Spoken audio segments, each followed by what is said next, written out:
Erthygl gan Rhiannon Gomer. Hanes Elin Fflur McNaught, Ffermio'r Dyfodol. Mae'r enw McNaught yn swnio'n un dierth yr Eglwys Gymreig, ond does dim dwywaith na ddaw yn un mwy cyfarwydd oherwydd gwaith a gyrfa'r ferch ifanc sy'n destun i'r erthygl hon. Daeth eich undeidiau o Dumfries yn yr Alban yn dilyn gorfod symud o'r ucheldir o ganlyniad i glirio tenantiaid oddi yno gan y perchnogion tir. Ar ôl cyfnodau yn ardal Cilgwri ac yng Nghwm Celyn, prynodd ei hen daid fferm y Pandy yn Rhos y Gwalia, ac yno mae'r teulu'n ffermio hyd heddiw. Mae'r awennau erbyn hyn wedi trosglwyddo i ddwylo medrus Erin, y gallai fod wedi bod yn stori wahanol iawn. Ei thaid dwi'n ffermio yno o'i blaen, ond oherwydd afiechyd, bydd rhaid iddo rentu allan llawer o'r tir a chwtogi nifer y defaid a'r gwartheg yn sylweddol. Athrawes wyddoniaeth oedd ei ferch, mam Erin, yn ysgol y Berwyn, bellach Godre'r Berwyn, ond roedd hi hefyd yn hyfforddwr cŵn defaid deheig iawn.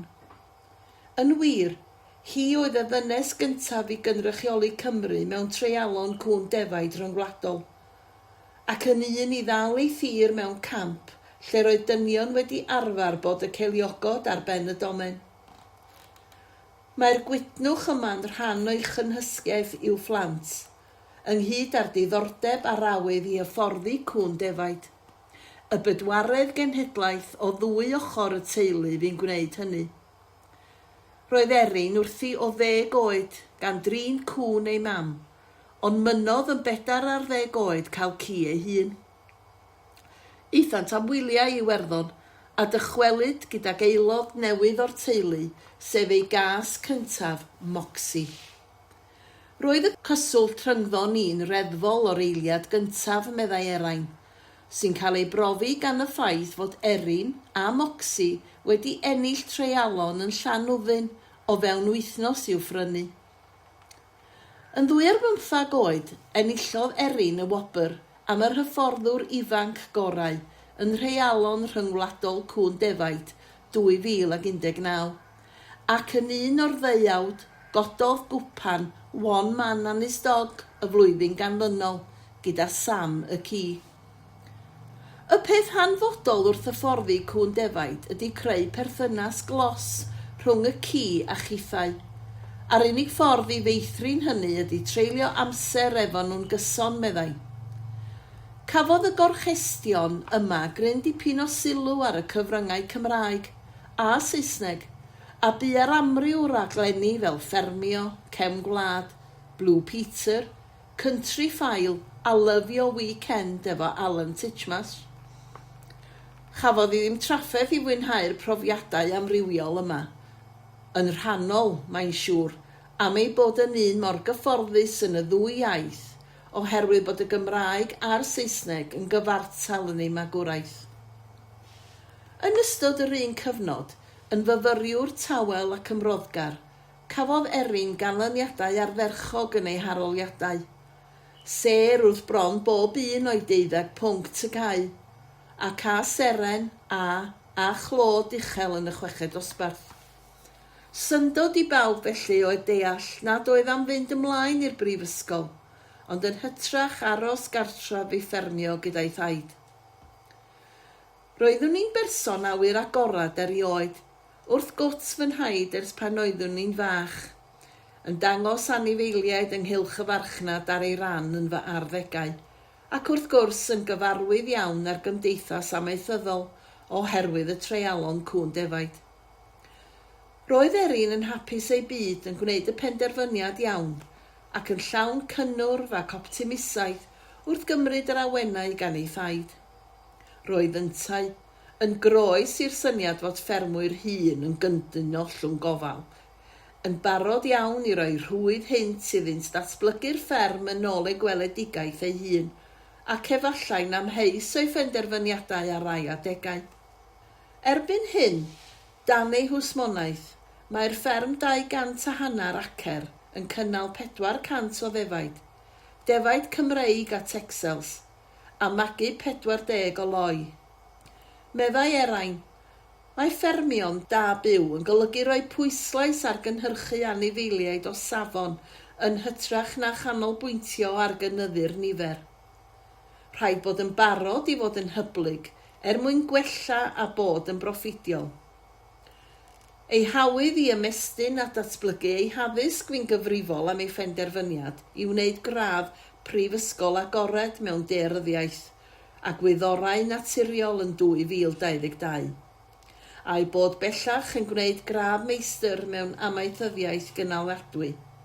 Hon hefyd o bell, lle mae ei phrofiadau ymarferol ar y fferm yn ehangu a dyfnhau ei dealltwriaeth o'r pwnc. Yn 2023, llwyddodd i gael ei dewis i fod yn un o lysgenhadon ifanc Undeb Cenedlaethol yr Amaethwyr, NFU, ar ei rhaglen ar gyfer ffermwyr ifanc, sy'n anelu at ddatblygu ei sgiliau arwain. Rhoddodd hyn brofiadau heriol ond diddorol iddi, mynychu digwyddiadau yn hir cyffredin, a dysgu mwy am gynrychioli'r diwydiant yng ngolwg y cyhoedd. Mae hefyd yn eistedd ar fwrdd da byw yr Undeb yng Nghymru ac yn astudio dan Agri Academy Cyswllt Ffermio sy'n helpu iddi ddatblygu sgiliau busnes ac arloesi. Deilliodd hyn ar gyfle i ymweld â Chanada yn un o 10 o ffermwyr ifanc o Gymru a chyflwyno cynllun busnes ger bron panel o feirniad. Hi ddaeth ar brig. Bu hefyd yn anerch cynhadledd y G7 yn yr Eidal yn Hydref 2024 a ran yr NFU pan oedd gweinidogion amaeth y gwledydd sy'n perthyn yn trafod sefyllfa ffermio ar lefel ryngwladol. Mae'r hunanhyder sydd ei angen i ymroi i'r fath brofiadau yn hynod mewn un mor ifanc. Yn ôl Elin, mae fy ymwybydrydedd am bwysigrwydd y diwydiant amaeth yn fy nghario pan fyddef yn cael cyfle i anerch. Mae ymddangos yn hyderus yn hanfodol a'r gallu i gyfathrebu'n glir. Teimlaf fod yn rhaid cymryd mantais o unrhyw sylw i'r diwylliant am rhan i ynddo mwyn gwella dealltwriaeth pobl. Ac mi fyddwn ni'n awgrymu bod ffermwyr ifanc eraill yn gwneud yr un peth. Mae llawer mwy ffermio na bod ar y clos mewn Wellingtons budur. Wrth gwrs, mae llawer o heriau yn wynebu'r diwydiant. Y tywydd a'r tirlun, prisiau mewn bynnau, y newidiadau diweddar o ganlyniad i adael Ewrop, a'r meddylfryd newydd sydd yn lliwio gofynion y cynllun ffermio cynaliadwy.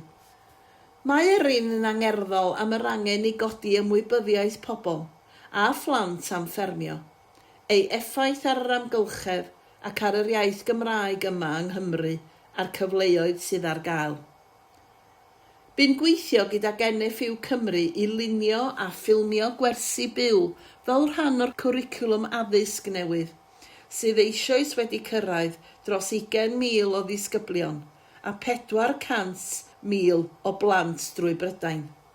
Yn y blynyddoedd diwethaf, bu fferm y Pandy hefyd yn cynnig profiad o fywyd ar fferm yng nghefn Gwlad Cymru i grwpiau o bobl ddiethyr. Daeth hyn i fodolaeth yn wreiddiol pan gysylltodd cwmni mordeithiau yn gofyn ell i trefnu ymweliad i'r fferm i grŵp mawr o Americanwyr.